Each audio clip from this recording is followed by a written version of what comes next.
We're going to look at changing from standard form to ordinary form. So in this video, we're going to look at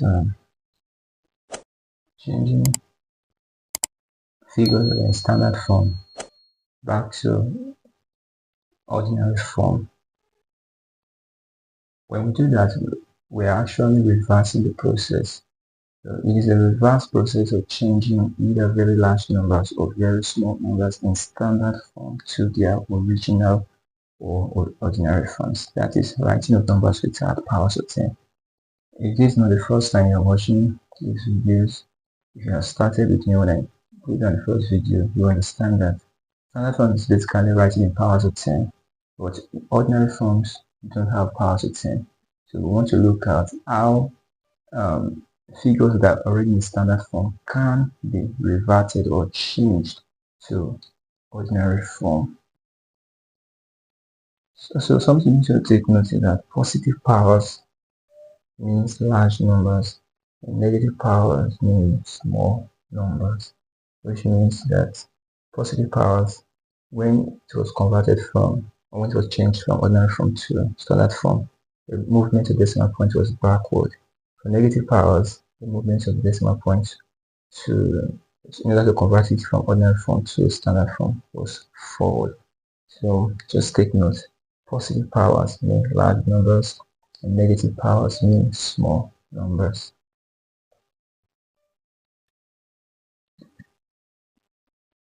Okay, so let's look at examples. Solution.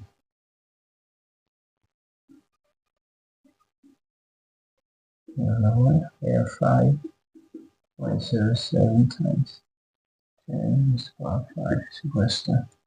The first thing we're going to look at or take note of is the power. The power here 10 to the power 5. So since it's the reverse, now this power will tell us that we need to move our decimal point forward. If we are going to convert it, because it's already in standard form, to convert it to the ordinary form it was in before it was converted to standard form, we're going to do the opposite. When we converted it from ordinary form to standard form, the decimal point was moved from this point backwards. Now we are going to do the reverse of that operation. This means we are going to move the decimal point back. So this time moving back means a forward movement. That's what we mean by the reverse of standard form. So 5.07. If you move our decimal point 5 times, this is what we're going to have. 1, 2, 3, 4, 5. So the fifth point is where we put our decimal points. Then we put 0. And then this point 1, 2, 3. We're going to supply them with zeros. 1, 2, 3. So our figure will be 5, 0, 7, 0, 0, 0. Points. So remember in the first video I said that every number has natural decimal points. So this is it. So our answer will be 5, 0, 7, 0, 0, 0. That's the ordinary form. So all you need to do is just take note of the power. If it's positive, it means it's forward movement. You're taking a movement forward. And this one, when it was converted to standard form, it was with decimal point was here. It was 1, 2, 3, 4, 5. That was how we got 5.07 times 10 raised to 5. So now that I want to convert it back to the ordinary form, we're going to do the reverse of what we did to get it in standard form, which is moving our decimal point forward 5 times. And this we will do number 2. Let's look at number 2. 6.884 times 10 raised to minus 3.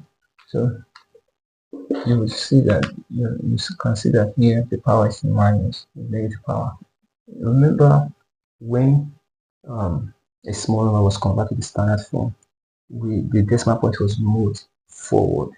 Now that we want to convert a number that is small, that's already in standard form, to ordinary form, the opposite of moving forward will now be backward. So we're going to move our decimal point backward. So you write this part out, 6.884, and move this 1.3 times backward. 1, 2, 2. Put your points here. The third time, the third point. This is the first movement, second movement, the third movement. The third movement is where you put your decimal point, and then you put 0 here. And then you supply these 2 points with zeros. These become zeros. So our figure becomes 0.0068884. That's what we have as a final answer. 0.0068884. So that's the ordinary form of this standard. This figure that is expressed in standard form. Actually, express 4.6 times 10 raised to minus 5. So 4.6 it's like this. So minus 5 means negative power, so we need to move backwards. So move this point backwards. So, and we're going to do that 5 times. 1, 2, 3, 4, 5. The fifth movement is going to be our decimal point. So before our decimal point, we're going to do 0. And these spaces, we fill them up with zeros. 0, 0, 0, 0.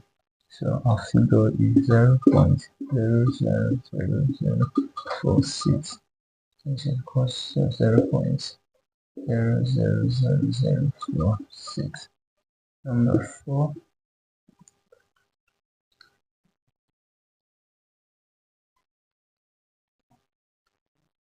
1, 2, 3, 4.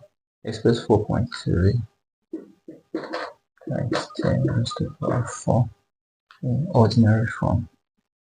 The power is positive, so that tells us that movement of the decimal point is going to be forward. So 4.3, and we are making the forward movement 4 times. 1, 2, 3, 4.0. So this will be 1, 2, 2, 4, 2, 0, 0, 0. That's 4, 2, 0, 0, 0. That's number 5. Express 2.834 times 10 raised to minus 3.